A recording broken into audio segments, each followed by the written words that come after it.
টেটের ব্যাপার হোক বা এসএসসি ব্যাপার হোক, মমতা ব্যানার্জি কোনো সরকারি চাকরি উনি দেবেন না। ওনার একটাই আছে, ভাতা ভাউতা দিয়ে ক্যাডার তৈরি করা। শিক্ষিত ছেলেরা, লেখাপড়া ছেলেরা মাঝে মাঝে বিভ্রান্ত হয়ে এই বামপন্থীদের, যারা একটা সময় যখন ভোট আসবে তখন নো ভোট টু বিজেপি করবে, এদের থেকে বিভ্রান্ত হয়ে তারা কিন্তু এই সরকারের ঘুরিয়ে ফিরিয়ে পক্ষেই তারা রায় দিয়ে দিচ্ছে।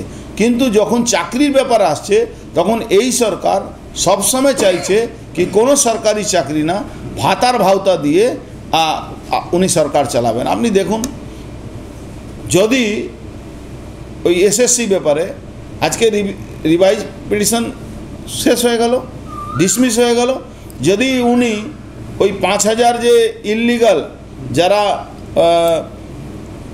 যাদেরকে কোর্ট বলেছিল কি যারা কারা অযোগ্য আছে সেই লিস্টটা দেওয়ার জন্য ইনি যদি দিতেন, তাহলে তো 20,000 লোকের তো চাকরি বাঁচত। ইনি দেননি। এখন তাদেরকে মিথ্যা আবার প্রতিশ্রুতি দিচ্ছেন কি তাদের জন্য রিভাইজ পিটিশন দিয়েছেন। রিভাইজ পিটিশন কিসের জন্য দিয়েছেন? নিজের চোরদেরকে আর নিজে বাঁচার জন্যে। আজকে দেখুন না, একটা বিল পেশ হচ্ছে, ওই মুখ্যমন্ত্রী, প্রধানমন্ত্রী, মন্ত্রী সবাই একটা কেস যদি 30 দিন জেল থাকে তাদের পথ চলে যাবে, সেটা নিয়ে বিরোধিতা শুরু হয়ে গেছে। আরে প্রধানমন্ত্রী নিজেই তো ওর মধ্যে এ করছেন, প্রধানমন্ত্রী, মুখ্যমন্ত্রী, মন্ত্রী সবার। তো উনি চুরি করার জন্য সবটা আইন তৈরি করবেন আর লুট করার জন্য সবার পক্ষে কথা বলবেন। কিন্তু যারা সাধারণ গরিব মানুষ, আজকে পুলিশের ভর্তি হচ্ছে না, তারপরেও পুলিশের লোকেরা ওই যত একটা সিপিএমের সময় স্লোগান ছিল না, পুলিশ তুমি যত মারো মাইনা তোমার 112, এখন পুলিশ তুমি যতই মারো ডিএ তুমি কখনো পাবে না। তাতে কিছু পুলিশের যায় আসে না, তার ভোগান্তি মানুষকে ভুগতে হচ্ছে। রাস্তায় স্কুলে গেলে, কলেজে গেলে গাড়িতে ধরে তাতে থেকে টাকা তোলা হয়। চাকরি প্রার্থীরা যতবারই রাস্তায় নামছেন তাদের নিজের দাবিতে ততবারই মার খেতে হচ্ছে পুলিশের হাতে। দেখুন, এটা এই সরকার পুলিশ আর গুন্ডা ছাড়া এই সরকারে কিছু নেই। এ ফাসিস্ট সরকার জোর করে দমন নীতির জন্যে আজকে পশ্চিমবাংলা টিকে আছে।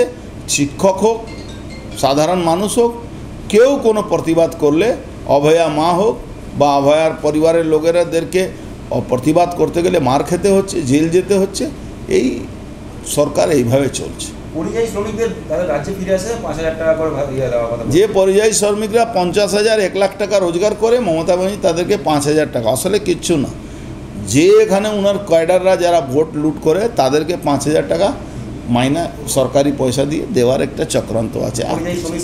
পরিযায়ী শ্রমিক সাজিয়ে সবাই পরিযায়ী শ্রমিক হয়ে লেখাবে, সরকারি টাকা উনি দেবেন। যেরকম আপনি দেখেছেন ওই দুর্গা পুজোর সময়, আজকে মুসলমানদেরকে ইমাম ভাতা বাড়াচ্ছেন না, এখানে এখন হিন্দু সাজার জন্যে চলে আসছেন কি 1,10,000 টাকা আমাকে দিতে হবে। আরে আপনি কয়লা বালু চুরির টাকা আছে তো দিন না ওখান থেকে।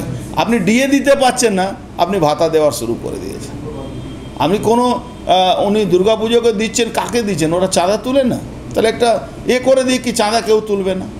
1,10,000 টাকা দিল সরকার, তাহলে সরকার কোনো ধর্মের জন্য টাকা দেয়? অদ্ভুত ব্যাপার আছে। সরকার মন্দির তৈরি করবে, সরকার মসজিদ তৈরি করবে, সরকার কি গুরুদ্বারা তৈরি করে? এটা আমাদের দেশের সংবিধানে নেই। প্রধানমন্ত্রী নরেন্দ্র মোদী 3টি মেট্রো রুটের উদ্বোধন করতে আসছেন, যেখানে রাজ্যের মুখ্যমন্ত্রীকে আমন্ত্রণ জানানো হয়েছে, কিন্তু তিনি যাবেন না বলছেন। কীভাবে দেখছেন বিষয়টা? দেখুন, উন্নয়নের নাম হলো নরেন্দ্র দামোদর দাস মোদীজি।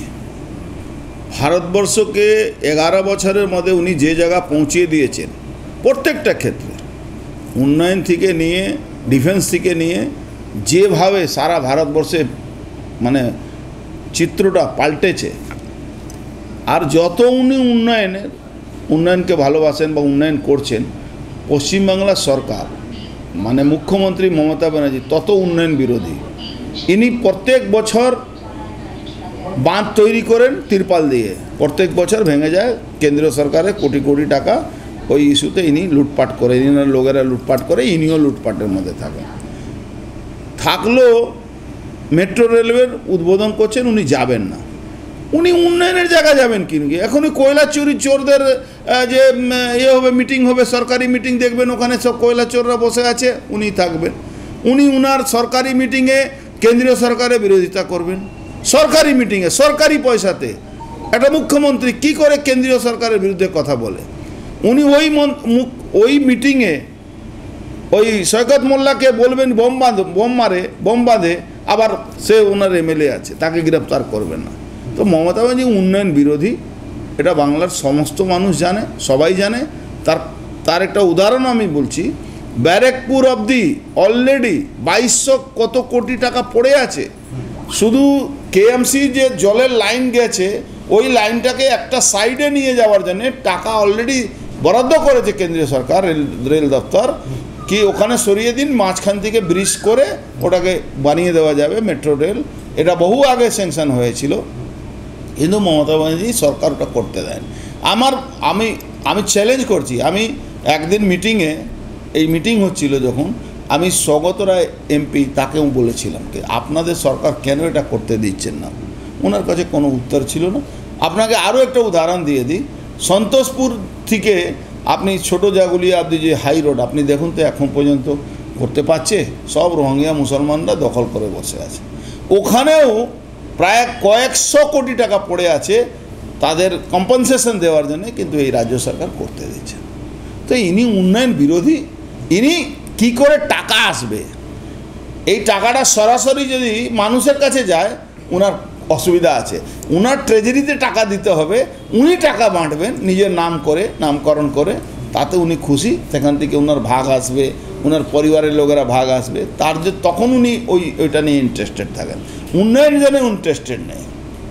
আগামী দিনে ব্যারাকপুর পর্যন্ত যে মেট্রো সম্প্রসারণের ব্যবস্থা ছিল সেটা দেখুন, ব্যারাকপুর অবধি সম্প্রসারণের ব্যবস্থা হোক বা ব্যারাকপুর টু কল্যাণী হোক, যতক্ষণ এই সরকার থাকবে এ অসম্ভব ব্যাপার আছে। এই সরকার নেগেটিভ সরকার। এই সরকার কোনো পজিটিভ চিন্তাভাবনা নেই। এর পজিটিভ চিন্তাভাবনা একটাই আছে, মমতা ব্যানার্জি নাটক করে খিচুড়ি খাওয়াতে গেছিলেন ওই হুগলিতে, যখন ওই বন্যার সময় হচ্ছিল, তখন আপনি মার্ক করেছেন হুগলিতে, তখন আপনি মার্ক করেছেন বালি মাফিয়া ইনার সঙ্গে খিচুড়ি বাড়ছিল। তো এইটা উনি ভালো বুঝেন, বাদবাকি উনি বুঝেন না। টেটের ব্যাপার হোক বা এসএসসি ব্যাপার হোক, মমতা ব্যানার্জি কোনো সরকারি চাকরি উনি দেবেন না। ওনার একটাই আছে, ভাতা দিয়ে ক্যাডার তৈরি করা। শিক্ষিত ছেলেরা, লেখাপড়া ছেলেরা মাঝে মাঝে বিভ্রান্ত হয়ে এই বামপন্থীদের, যারা একটা সময় যখন ভোট আসবে তখন নো ভোট টু বিজেপি করবে, এদের থেকে বিভ্রান্ত হয়ে তারা কিন্তু এই সরকারের ঘুরিয়ে ফিরিয়ে পক্ষেই তারা রায় দিয়ে দিচ্ছে। কিন্তু যখন চাকরির ব্যাপার আসছে, তখন এই সরকার সবসময় চাইছে কি কোনো সরকারি চাকরি না, ভাতা দিয়ে উনি সরকার চালাবেন। আপনি দেখুন